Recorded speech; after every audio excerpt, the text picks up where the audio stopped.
Assalamualaikum warahmatullahi wabarakatuh teman-teman. Selamat malam buat teman-teman semua ya. Di malam ini malam minggu. Gimana kabarnya teman-teman? Tentang hobinya itu bagaimana? Kondisinya itu seperti apa? Seperti itu.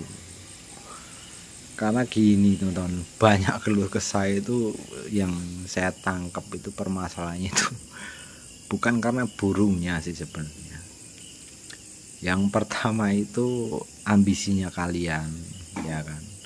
Ya betul, kalau yang namanya hobi itu kan buat ngilangin stres ya, betul. Karena orang bermain hobi itu pasti ngilangin stres. Nah, di saat posisi itu harapan kalian itu kan burung bakal kerja maksimal, bakal konser seperti itu. Sebenarnya salah teman-teman. Itu bagi teman-teman yang memang bukan kalau mendang-mending, semboyan itu bisa dipakai. Tapi kalau kayak untuk kita ini ya, yang istilahnya ya pemain pinggiran ya, pemain akar rumput. Saran saya itu kalau main hobi, main burung ya, itu pakai satu ya, pikiran yang tenang. Karena kita nggak bisa yang namanya gaji orang buat merawat burung. Kan seperti itu yang pertama. Yang kedua, namanya kondisi burung itu beda-beda. Kalau kondisinya bagus pun, sedang bagus, tapi pikiranmu jelek, sedang moodmu nggak bagus, itu kan pasti akan timbul ya asal-asalan lah seperti itu. Alah, ini biasanya tak kasih ini aja juara, alhasil dilombakan nggak juara, bahkan nggak mau jalan. Dan itu membuat pikiran kalian tambah stres. Yang seharusnya hobi itu ngilangin stres, malah jadi stres. Jadi seperti itu kalau main hobi burung ya, ataupun main burung lah. Kebanyakan sekarang itu kalau saya lihat itu pemain itu bukan karena hobi, dia cenderung ke ambisi. Wis nggak usah munafik lah, saya pun sama teman-teman, sama, karena ambisi pengen ngilangin stres ya, alih-alih gantang burung biar juara, agar cukup bombong, tapi malah burung kalian nggak mau jalan. Itu yang sering terjadi. Tak kasih ibarat teman-teman, kalian ambil air keruh yang bercampur tanah ya, taruh di gelas, terus mbok kalian harus saring-saring kan untuk menghasilkan kejernihan. Saring-saring itu ibaratnya proses dari ngerawatnya, ini kurang apa, ataukah extra foodingnya, ataukah penempatannya, atau cuacanya, atau pemasterannya, kan seperti itu. Itu ibaratnya itu seperti itu, saring-saring teman-teman. Dan itu pun gak sejernih air yang benar-benar udah memang aqua lah, karena itu ngambil air kotor ataupun air bercampur tanah. Saya pernah mengatakan, kalau lagi suntuk ataupun gabut banget, pikiranmu banyak ya, khususnya kan pemain hobi ini kan laki-laki, pasti banyak beban pikiran lah. Segak mungkin enggak, ketika kita menangani masalah seperti itu ataupun menangani sebuah masalah, alangkah baiknya itu diamkan dulu. Kotoran itu nantinya akan larut. Kalian bisa suling air yang bersih. Seperti itu maksudnya teman-teman. Sama aja kalau kita pikirannya lagi semrawut, lagi acak-acakan, itu nggak jadi. Jadi seperti itu teman-teman. Nanti timbul masalah baru. Alhasil yang burung kalian rawat ini malah semakin ya babrah, malah semakin bermasalah, bukannya semakin jernih. Air itu akan semakin mubal, masalahnya semakin keluar. Itu mau murai mau cucak hijau, mau dalam hidup itu sama teman-teman, wis pasti sama. Diamkan dulu sehari, 2 hari, 3 hari kalau memang kalian punya masalah, ya kan. Baru nanti berpikir tenang dulu. Kita itu butuh ketenangan teman.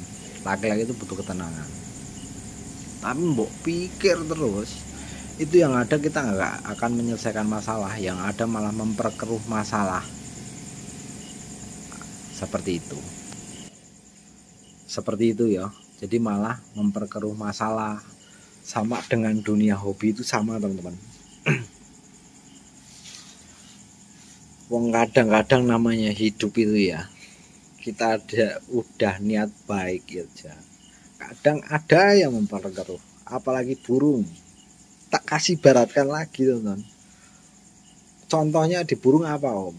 Saya punya burung, dia bermasalah ini, si A mengatakan seperti ini, si B mengatakan seperti ini, ya kan. Saya terapkan satu-satu, alhasil burung malah jadi semrawut. Contohnya seperti itu. Makanya kalian tuh harus yakin. Ketika kalian mengambil keputusan itu harus yakin. Seperti itu. Harus hati-hati. Ya wong yang hati-hati aja kadang keblusuk-blusuk kok, teman-teman. Wis hukumnya dunia itu sudah seperti itu. Hukum dunia bermain burung itu seperti itu. Kalau kalian pengen yang fresh ya, pengen yang fleksibel, pengen yang fresh, yang gampang, ya beli burung sekalian sama jokinya. Seperti itu. Di kehidupan gimana om? Ya kalian sewa sekretaris, suruh ngurusin pekerjaannya. Kalian terima beres, terima bersih. Yang sekretaris kan memang untuk dipusingkan. Kalau kalian nggak mau pusing kan sama aja. Kalau kalian pengen burung yang nggak mau pusing, ya burung juara pun ya, sekalipun juara, kalau kita nggak ngerti, nggak paham, nggak pelan-pelan, itu juga bakalan berantakan teman-teman. Itulah namanya dunia burung itu 11-12 dengan dunia kenyataan. Itu yang saya amati ya, karena saya itu seneng ngamati apa yang saya jalani itu tak terapkan dimanapun, itu sama. Di dunia burung, dunia keuangan, dunia pekerjaan, wis podo wae teman-teman, sama seperti itu loh. Jelas? Oke. Jadi nggak usah mbok pikir sepaneng. Nek dirasa dipikir hari ini nggak mampu, wis besok lagi. Kadang mood burung itu berubah-ubah, sama dengan mood manusia. Hari ini ngamuk-ngamuk, besok enak. Sama, burung dilombakan hari ini enak, besok ngambek, kan sama. Makanya dari situ wis podo wae teman-teman. Yang jelas pesanku ya untuk teman-teman semua, ini mau di dunia burung ataupun dimanapun ya, tetaplah berusaha berbuat baik. Seperti itu. Kadang orang itu tidak mengerti ataupun tidak memahami ya, kita niat baik itu belum tentu diterima dengan baik, apalagi kita niat buruk. Seperti itu.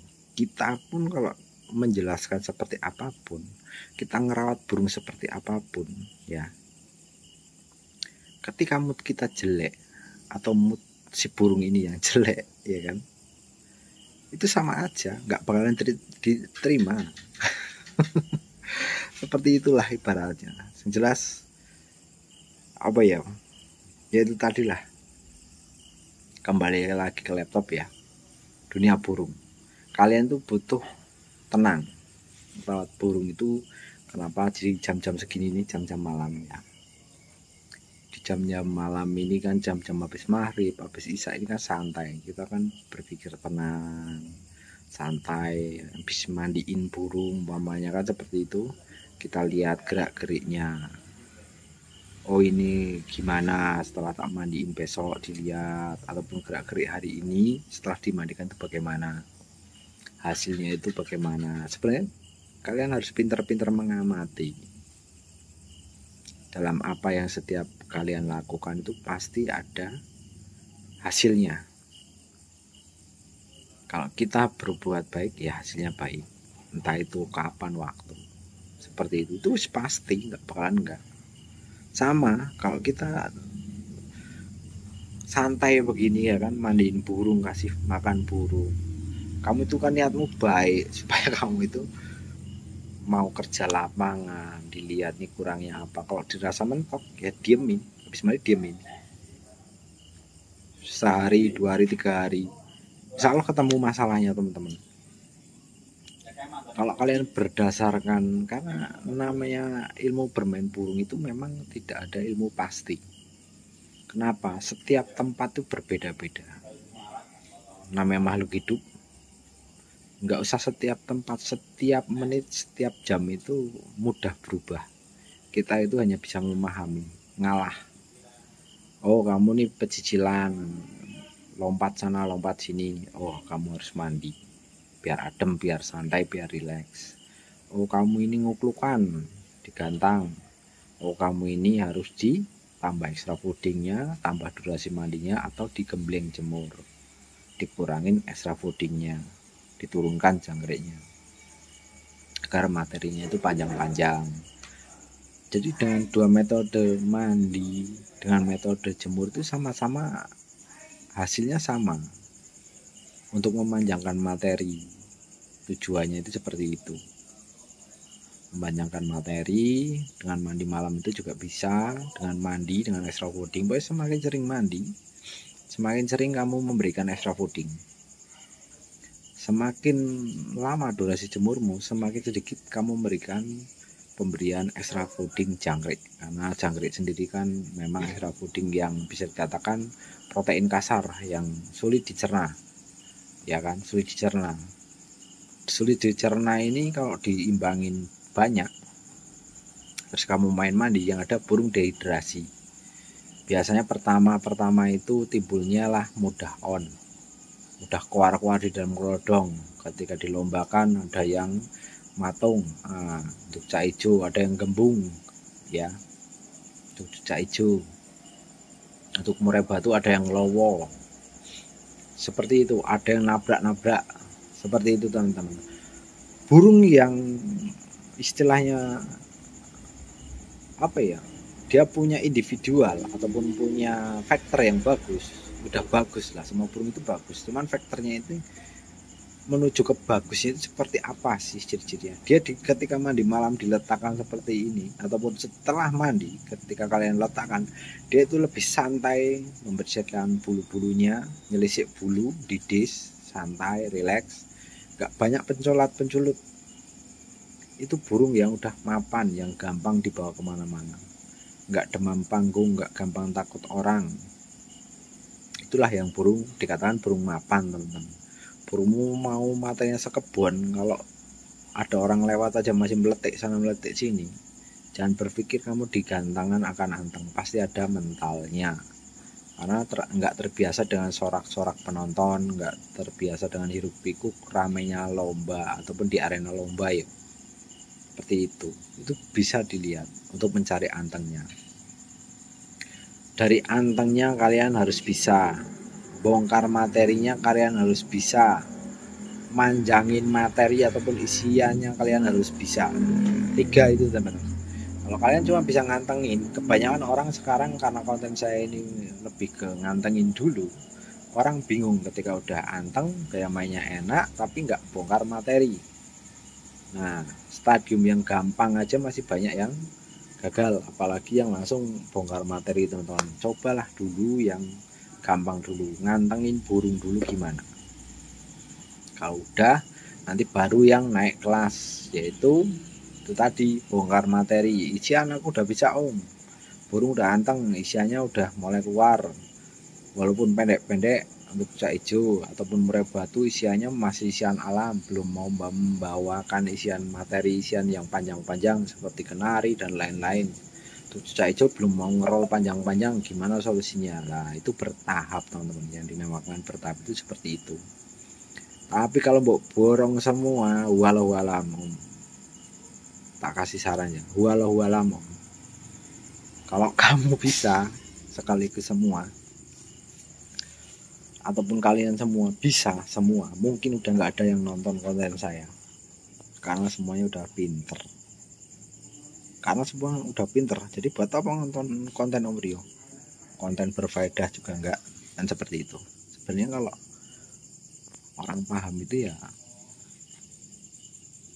nonton sekali, walaupun bahasa suka ngalor ngidul, dia ngerti, paham. Tapi kalau nalarnya kurang, dia cenderung ke konten-konten yang gambarnya burung seperti ini nih. Itu seperti itu. Jadi bukan sekedar teori. Kalau ngomongin teori ya banyak orang bisa berdasarkan dari video, tapi di praktek yaitu banyak yang gagal. Karena apa? Itu fokusnya bukan dari omongan ataupun kata-katanya. Seperti itu teman-teman. Kita sama-sama belajar, sama-sama saling mengingatkan. Ya namanya manusia itu pasti ada salah dan benarnya. Enggak selamanya ataupun enggak semua yang dikatakan itu benar. Kita saling koreksi. Kalau memang ada salah-salah kata ya saya mohon maaf yang sebesar-besarnya. Bukan maksud untuk menyinggung teman-teman ya. Saya hanya membagikan sedikit pengalaman untuk teman-teman semua, supaya apa, lebih baik daripada saya. Seperti itu. Burungnya jadi jagoan, jadi andalan. Seperti itu teman-teman. Kalau saya pribadi tidak ingin untuk diakui, itu nggak pengen. Buat apa? Hanya pengakuan teman-teman. Burungmu juara berkat nonton video Om Rio itu. Wah, bahasa seperti itu tuh kayak ngerasa aku tuh wah udah suhu kayak gitu. Jangan seperti itu tuh teman-teman. Kalau juara berarti itu hasil dari rawatanmu, ya kan? Mungkin hanya karena nonton jadi kebuka pikiranmu, jadi kamu bisa ngerawat, bisa nyeting burung sendiri seperti itu dari diri sendiri ya. Jadi nggak ada yang suhu teman-teman. Oke teman-teman, sementara gitu dulu masukan dari saya. Semoga bermanfaat ya. Jangan lupa untuk yang teman-teman mungkin suka konten saya dengan konten seperti ini, jangan lupa kasih supportnya terus, di like, di share, dikasih superstar ya, agar semakin semangat saya juga bikin kontennya. Oke, selamat malam, selamat beristirahat, selamat malam minggu ya untuk teman-teman malam minggu. Assalamualaikum warahmatullahi wabarakatuh.